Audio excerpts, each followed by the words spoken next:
Dugaan konflik kepentingan mengemuka, skandal pengembalian dana BOSP PKBM Garut, perlu diusut tuntas. Garut polemik pengembalian dana bantuan operasional Satuan Pendidikan BOSP oleh ratusan pusat kegiatan belajar masyarakat PKBM di Kabupaten Garut, Jawa Barat, terus menyedot perhatian publik.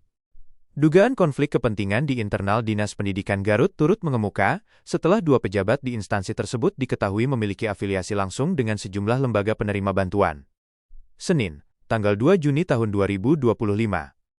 Kepala Bidang PAUD dan Pendidikan Masyarakat, Entip Satibi, SIP MPD, mengakui adanya pemotongan dana BOSP yang dilakukan berdasarkan hasil verifikasi pusat terhadap data peserta didik bermasalah, seperti nomor induk kependudukan, NIK ganda, siswa meninggal dunia, dan dokumen administrasi yang tidak valid, tandasnya. Namun, pernyataan Entip yang juga mengelola PKBM Insan Madani dengan jumlah peserta didik mencapai 770 orang, justru menimbulkan pertanyaan besar.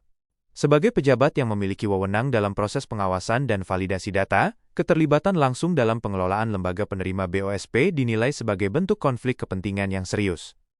Situasi serupa juga mencuat pada Kasih Pendidikan Masyarakat, Ian Sopian, SIP, yang mengungkapkan bahwa dua PKBM penerima dana PKBM Siti Aisyah dan PKBM Darul Hufats merupakan milik keluarganya.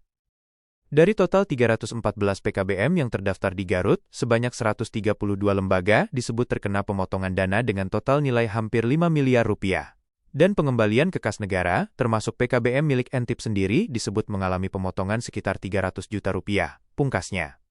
Sejumlah pengelola PKBM yang enggan disebutkan namanya menyayangkan langkah pemotongan yang dilakukan tanpa dialog dan dinilai sepihak. Mereka mempertanyakan mengapa dana bisa cair jika data peserta dianggap bermasalah. Beberapa juga mengkritisi kewajiban menandatangani surat pernyataan yang disiapkan dinas sebelum melakukan pengembalian, serta kejanggalan arah pengembalian dana ke kas daerah alih-alih langsung ke kas negara padahal anggaran BOSP berasal dari pemerintah pusat. Kalau data tidak sah, kenapa bisa lolos verifikasi dan dana dicairkan? Lembaga tidak membuat sistem verifikasi, ini seharusnya tanggung jawab dinas, ujar pengelola PKBM. Ian Sopian sebelumnya menyatakan siap membuka data 132 lembaga yang terkena pemotongan sebagai bentuk transparansi publik. Namun hingga berita ini diturunkan, data tersebut belum juga disampaikan. Upaya konfirmasi lanjutan juga belum membuahkan hasil, dengan alasan kesibukan sebagai penyebab tertundanya penyerahan data. Tim media menemukan sejumlah potensi pelanggaran regulasi dalam kasus ini. Di antaranya, 1. Pelanggaran etika ASN. Sesuai Peraturan Pemerintah No. 53 Tahun 2010, ASN dilarang menggunakan jabatannya untuk kepentingan pribadi atau kelompok tertentu. Keterlibatan pejabat dalam lembaga yang mereka awasi berpotensi sebagai bentuk penyalahgunaan wewenang. 2. Potensi tindak pidana korupsi.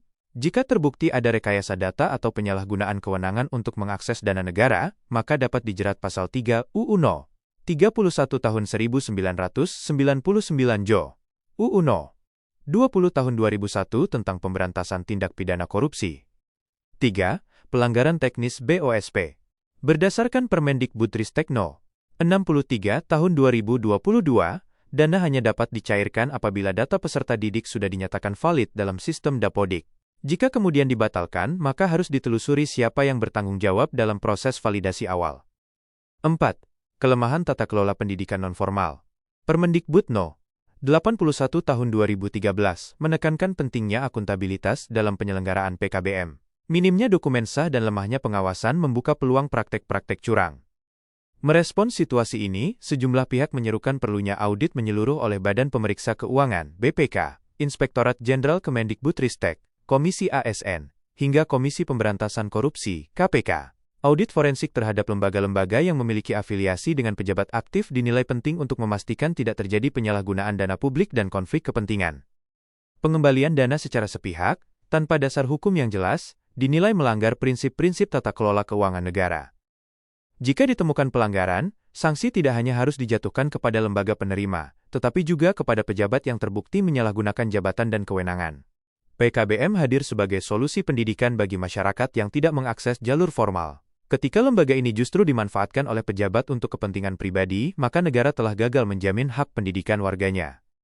Redaksi akan terus mengikuti perkembangan kasus ini dan membuka ruang konfirmasi lanjutan kepada pihak Dinas Pendidikan Kabupaten Garut, pengelola PKBM, serta institusi terkait lainnya. Setiap pembaruan akan diinformasikan secara terbuka kepada publik. Reporter, ASB.